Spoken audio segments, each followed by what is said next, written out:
They're not lying because they hate you. They're lying because you're useful. A liar doesn't attack with fists, he attacks with narrative. He reshapes reality, then watches you live inside the version that serves him. If you can't detect it, you become property. Predictable, controllable, soft. Understand this: truth doesn't need performance. It doesn't need decoration. Lies do. Lies are manufactured, and every manufactured thing leaves tool marks. Tonight, you stop being the man who hopes people are honest. You become the man who sees what others miss.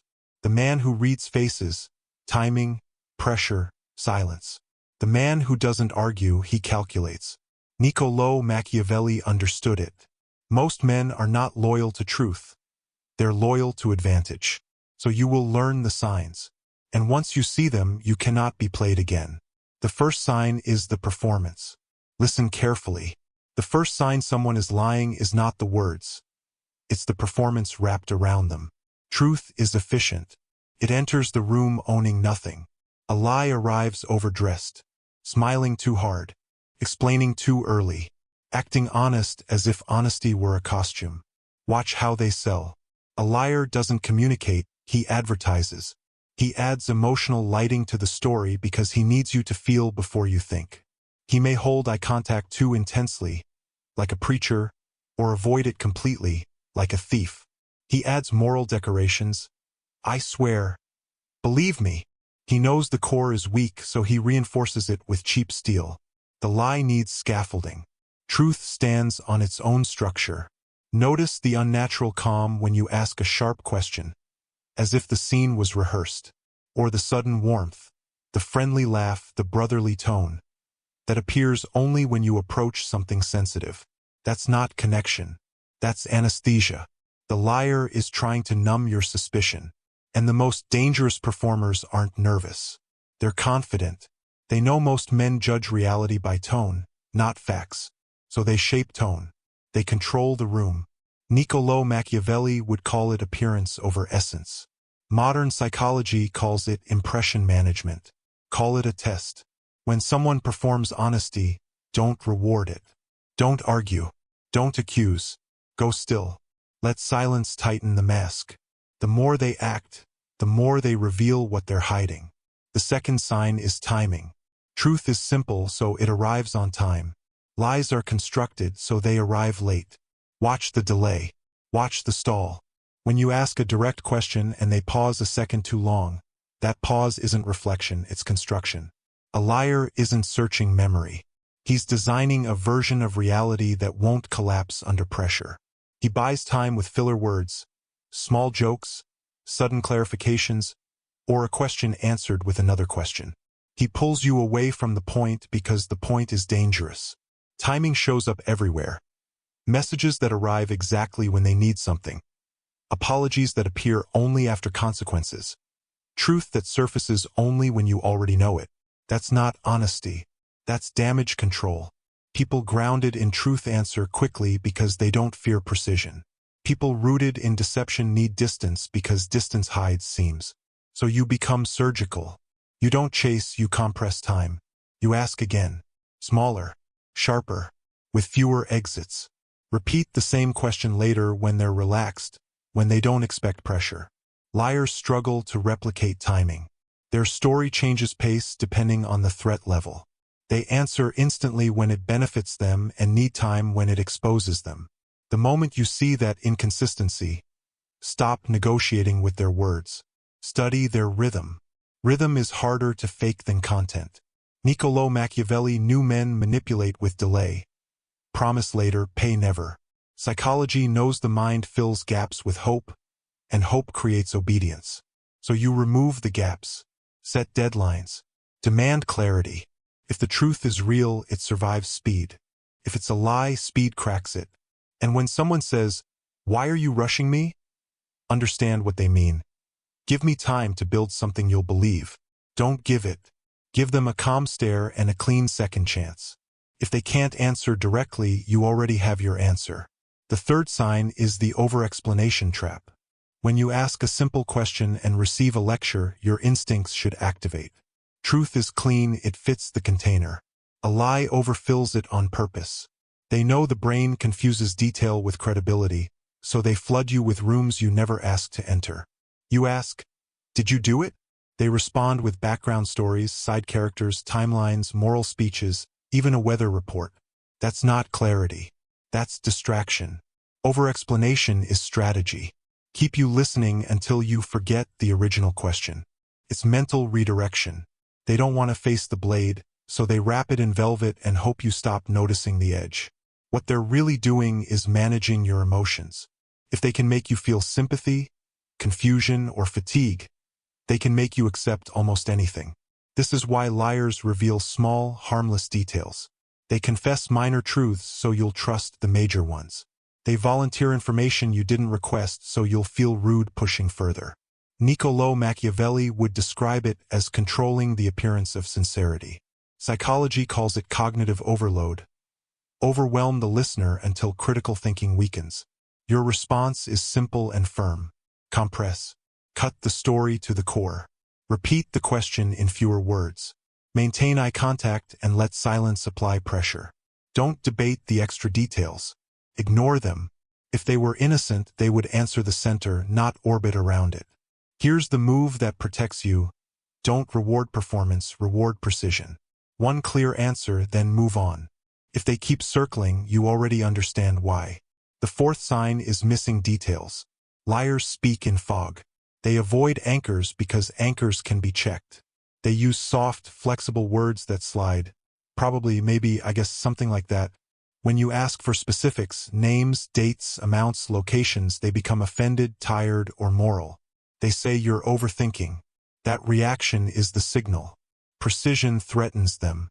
Vagueness shields them. Truth has edges. A lie is a cloud designed to drift from your grip. Notice how details are replaced with feelings. It was weird. It was complicated. You wouldn't understand. That's not information, that's a curtain. Watch the general words used as shields. Everyone, always, never, a lot, some people. Generalities are escape routes. If you can't pin it down, you can't test it. If you can't test it, they maintain control.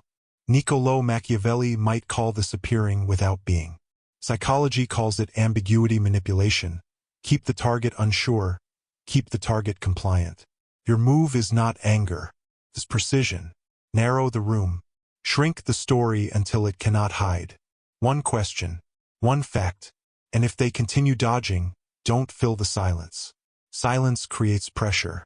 Pressure creates form. Notice how honest people try to help you verify. Liars try to make you stop asking. Honest people welcome confirmation. Liars resist it. So you become the man who verifies without apology, calm, controlled, exact. Turn fog into numbers. Ask which day, not when. Ask how much, not a lot. Request proof, not reassurance.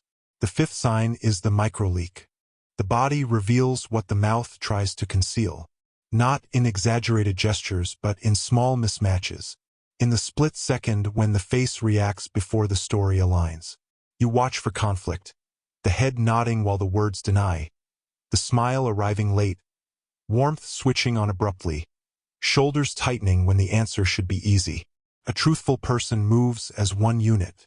A deceptive person moves in layers because he's managing you while also managing himself. Under pressure, that split becomes visible. Listen to breathing.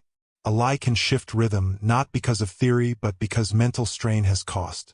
Watch the eyes when you request one sharp detail. Do they lock in to dominate or glance away searching for escape? Watch the hands when the story reaches risk. Stillness can mean control. Sudden stillness can mean restraint, like something being held back. The strongest signal is congruence. Words claim calm, but the body braces. Words claim certainty, but posture turns defensive. Words claim generosity, but the jaw tightens. Never rely on a single sign. Collect patterns. Compare them to the person's baseline, who they are when relaxed, safe, unthreatened. Then apply pressure and observe what shifts. Niccolò Machiavelli understood this principle. Men reveal their nature most clearly when protecting their interests. So you become the man who notices changes. You don't accuse. You don't perform outrage. You mark the leak, remain steady, and ask the next question. Every leak is a crack. Cracks don't need force. They need time and pressure. The sixth sign is the emotional weapon. When facts can't protect them, they reach for emotion. This is one of the clearest signs of deception. They try to move your feelings so you stop using logic. They become angry too quickly. They act hurt. They position themselves as the victim. Or they suddenly switch to charm and softness like a blade folding closed. The objective is always the same: control the frame. If you are busy defending yourself against their emotions, you are no longer evaluating their story, and that is exactly where they want you. Notice the moment your question lands and, instead of answering, they punish you for asking. Wow, you really think I'd do that? After everything I've done for you? You're being paranoid. That is not an answer. It is an attack meant to make you doubt your right to clarity. Niccolò Machiavelli would describe it as turning accusation into weakness, making the seeker appear unstable so the liar looks honorable. Psychology defines it as emotional coercion, using guilt, fear, and shame as leverage. The most toxic version is the guilt trap. They remind you of past favors, loyalty, shared history. They stack emotional debt on your chest so you stop pressing for facts. Understand this. Innocence responds to questions. Manipulation questions your character for asking them. So you become different. You don't mirror their intensity. You don't try to prove you're fair. You remain calm and let them react alone. You acknowledge nothing except the original question. Repeat it slowly and clearly. Answer it. If they escalate again, recognize that escalation as information. A stable truth does not require emotional warfare. A lie often does. Your strength is not in winning the debate. It is in refusing the frame. If they cannot answer without theatrics, they have already revealed what they hope to hide. The seventh sign is the counterattack on your question. You ask for clarity. They don't respond, they prosecute you. They turn inquiry into disrespect. They treat your suspicion as the crime so their deception becomes the victim. Watch the pivot. Why are you interrogating me? Who do you think you are? You've changed. This is not dialogue. It is frame control. A liar understands that if the focus stays on facts, he loses. So he drags you into an argument about tone, loyalty, gratitude, or manners. Suddenly, you are defending your right to ask instead of examining what happened. He labels you insecure, controlling, paranoid. He rewrites your identity so your question appears unreasonable. Niccolò Machiavelli would recognize the tactic immediately. If you can't defeat the truth, win the audience. If you can't remove the evidence, discredit the investigator. Psychology calls it gaslighting and reversal. In reality, it is a confession in disguise. An honest person does not fear questions. An honest person welcomes scrutiny because there is nothing to conceal. Your response must be disciplined. Refuse the frame. Do not over-explain yourself. Do not apologize for thinking clearly. Repeat the question once in fewer words. Then go silent. Silence forces the focus back to facts. If they escalate, you observe it and adjust consequences, not the argument. That is how you become untouchable. You do not beg for honesty from someone invested in deception. You make dishonesty costly. When they realize you will not be shamed out of clarity, their control weakens. Watch what happens after silence. Do they answer or attack again? Every reaction is data. Store it. Never confront twice in the same way. The second confrontation teaches them your method. Instead, step back, observe, and allow their behavior to expose them. The eighth sign is the rehearsed line. The story sounds too polished, too smooth, too prepared, like it has been practiced. Real truth has texture. It contains small imperfections because it was lived, not constructed. A liar often delivers a script. Scripts have patterns. Repeated phrases, identical rhythm, predictable emotional beats, like a song you recognize. Watch for answers that arrive prepackaged, complete with moral conclusions. Watch for explanations so perfect they leave no room for natural uncertainty. Life is complex. Reality hesitates. Rehearsed deception is clean because it is designed, not remembered. Here is the deeper signal.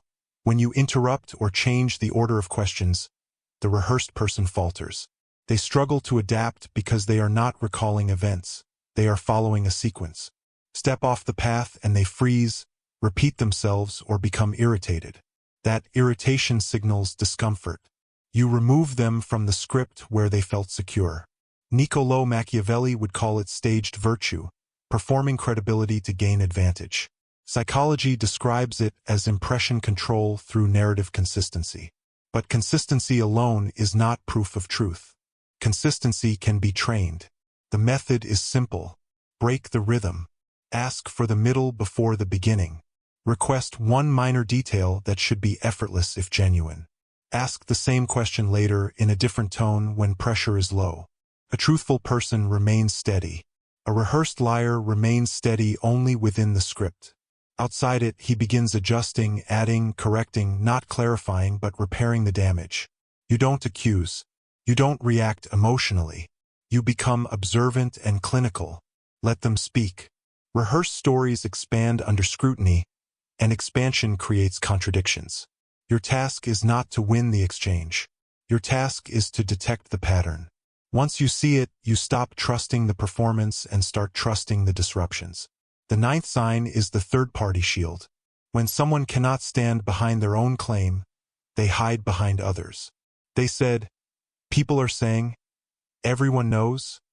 A friend told me." This is not information, it is distance. It inserts a claim into your mind without ownership.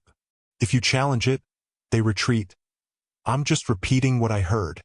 Niccolò Machiavelli understood the power of rumors.